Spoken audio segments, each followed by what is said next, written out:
Alright guys, how you doing? Welcome back to the FPL Updates channel, the best channel in the world. And today we are previewing Game Week 37 and it's a big one.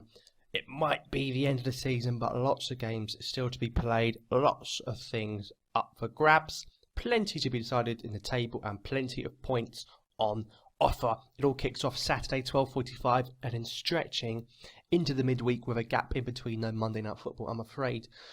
And it's summed up in the first game, Norwich Man United, one needs to stay up, one's fighting the top four, but I'm looking at that Newcastle game as key because Newcastle are fighting for their lives, playing an Aston Villa side who are gone, dead and buried.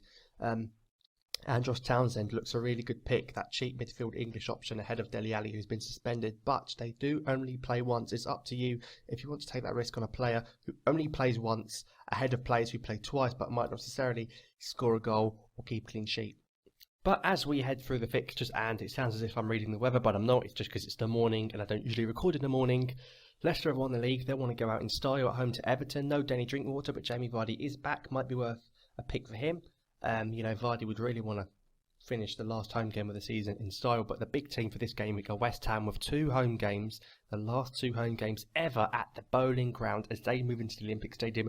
There's going to be a closing ceremony, fireworks concert, and I think West Ham are going to be key with both games at home, and they can get top 4 if Arsenal beat Man City there at that 8th of May 4 o'clock kickoff. It could all still happen. Liverpool play twice at home as well, but off the back of the Europa League, are they going to play their best team? Plus one of the games is against Chelsea, who've still got the likes of Eden Hazard, who can still produce. But Sunderland at home twice is an interesting one. I know they're playing Chelsea and Everton, but Jermaine Defoe up front I think is going to be key. And I think Patrick Van Aanholt in defence, you can't go too wrong with him. But back to West Ham, that's where the captain's going to come from.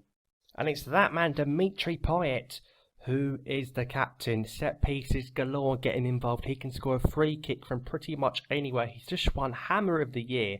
He also won Goal of the Month for a free kick against Crystal Palace, which had 7 men in the wall, plus the goalkeeper. That's 8. Unbelievable. At home to Swansea, a team who are safe, nothing to play for at Upton Park. West Ham have not lost in the league at Upton Park since August. So there you go. They're also home to Manchester United, which could be a game where the winner gets 4th under the lights, the last ever game at Upton Park. I know for a fact special things are planned, including a hologram of Bobby Moore. West Ham are not going to want to go without a bang lightly. So I think Dimitri Payet has got to be your captain. Let me know in the comments how you're approaching the double game week. I do think, apart from the Newcastle because are playing Aston Villa, you've got to go with players who are playing twice because they've got the second chance of getting points. You could get 4 just for playing twice in the worst case scenario. That's what you've got to do really. Drop this a thumbs up if you've enjoyed it. I hope you enjoyed it. Subscribe if you haven't already. We're nearly at 1,000 subscribers. Thank you so much for your support and check out Premier Punt if you haven't already. We'll see you next time.